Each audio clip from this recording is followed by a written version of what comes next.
சிறப்பாக எடுத்துகிட்டு சமூக பணியாக செஞ்சிட்ருக்காங்க. இதற்கு ஒத்துழைத்த சமூக ஆர்வலர்கள், சமூக சேவகர்கள் அனைவருக்கும் நாட்டாண்மை காரன்பட்டி மற்றும் பாடியூர் கிராம மக்கள் சார்பாக அனைவருக்கும் நன்றியும் வாழ்த்துக்களை தெரிவித்துக் கொள்கிறேன். நமக்கு இப்போ இந்த 8 வாரமாக நம்ம என்ன செஞ்சுருக்கோம், இந்த மரம் நடுறதை பற்றி உங்களுக்கு இது வரைக்கும் என்ன தெரியும் அது சொல்லிட்டிங்கன்னா உங்களுக்கு தெரிஞ்ச விஷயத்தை தவிர தெரியாத விஷயத்த சொல்லலாம். தெரிஞ்ச விஷயத்தை திருப்பி பேசுகிறது இருக்காது. உங்களுக்கு இது வரைக்கும் இந்த 8 வாரங்கள் என்ன தெரிஞ்சுக்கிட்டீங்க? உங்கள்கிட்ட யாராவது சொல்லுங்கள். 8 வாரம் தெரிஞ்சுக்கிட்ட விஷயங்கள் என்ன, நான் என்ன சொல்லணும்? யாராவது ஒருத்தர் சொல்லலாமே. மரம் வளர்ப்பை பற்றி ஏதாவது தெரிஞ்சிருக்கீங்களா? அதோட முக்கியத்துவம் என்னன்னு தெரிஞ்சிருக்கீங்களா? எத்தனை மரங்கள் நட்டு, என்னென்ன மரங்கள் நட்டுருக்கீங்க? நம்ம என்ன மரங்கள் நட்டுருக்கோம்? என்ன மரம் நட்டுருக்கீங்களா அதை சொல்லுங்க. ஒரு பேரா சொல்லுங்க. யாரும் இலுப்ப மரம். சந்தோஷம். அடுத்து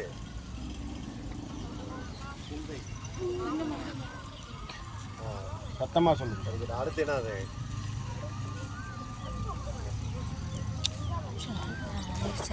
புங்க மரம். அடுத்து என்ன மரம் இருக்கீங்க? அரச மரம்லாம் நடலையா? இந்த நடுவோம் நம்ம இந்த மரங்கள் எல்லாமே மிகுந்த பயனுள்ள நீண்ட கால மரங்கள். சரிங்களா? இப்போ நமக்கு மரங்களே 2 வகையாக பிரிக்கலாம். பயனுள்ள மரம், பயனற்ற மரம் அப்படின்னு பிரிக்கலாம். இப்போ நம்ம ஊரில் இலுப்ப மரம் இருந்தது. எங்கள் ஜென்ரேஷனோட அது போயிடுச்சு நினைக்கிறேன். நம்ம ஊரில் இலுப்ப மரம் 2 பெரிய இலுப்ப மரம் இருந்தது. அந்த இடத்துல நாங்கள் விளாடுவோம். பறவைகளுக்கு, விலங்குகளுக்கு, மனிதர்கள் அனைவருக்கும் நிழல் கொடுத்தது மட்டும் இல்லை, நிறைய பாரம்பரிய கலைகள் நிறைய இருந்தது. தெரியுமா கூட தெரியும் நினைக்கிறேன்.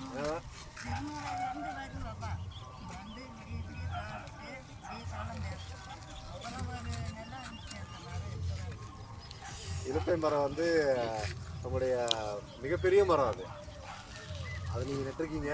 உண்மையிலேயே சந்தோஷம். வருமானமும் கிடைக்கும். நிறையும் நம்ம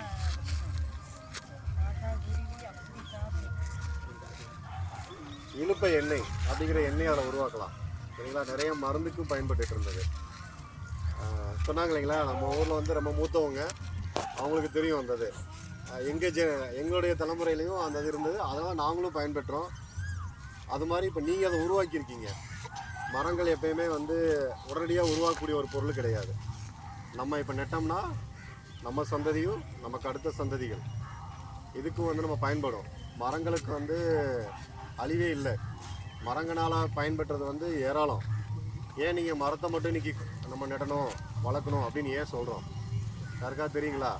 மரத்துக்கு ஏன் இவ்வளோ முக்கியத்துவம் கொடுக்குறோம் அப்படின்னு? ஆக்சிஜன் கொடுக்கும். அடுத்தது நிழல் கொடுக்கும். அடுத்து குளிரான காற்றை கொடுக்கும், மழை கொடுக்கும். நமக்கு அடிப்படை தேவைகள் அப்படின்னு நம்ம என்ன சொல்கிறோம்? உணவு, உடை, இருப்பிடம். இந்த 2மே ஒரு மரத்தினால கிடைச்சிருமா? உணவு எப்படி கிடைக்கும்? மலைகள் இருந்தால் தான் தாவரங்கள், பயிர்கள் எல்லாம் செழித்து வளரும். அப்போ அதுக்கான மரங்கள் அதிகமாக இருக்கணும். அது மட்டும் இல்லாமல் இன்றைக்கி நம்மளுடைய காலகட்டத்துகளில் நம்முடைய சுற்றுச்சூழல் மிகவும் என்னது மாசுபட்டுருச்சு. இன்றைக்கி ஒரு மிகப்பெரிய அச்சுறுத்தல் அப்படின்னு சொன்னால், ஃபஸ்ட்டு நமக்கு அடிப்படை தேவைகளில் நீர், காற்று 2ம் முக்கிய இடம் இருக்குது. அதில் நீர் நம்ம மாசுபடுத்தி இன்றைக்கி நீர் இப்போ எப்படி குடிச்சிட்ருக்கோம் நம்ம எல்லோரும்? RO water. சரிங்களா? நார்மலாக இருக்கிற வாட்டரை மட்டும் ஆர்ஓ வாட்டரை மாற்றிட்டோம். ஏன்னா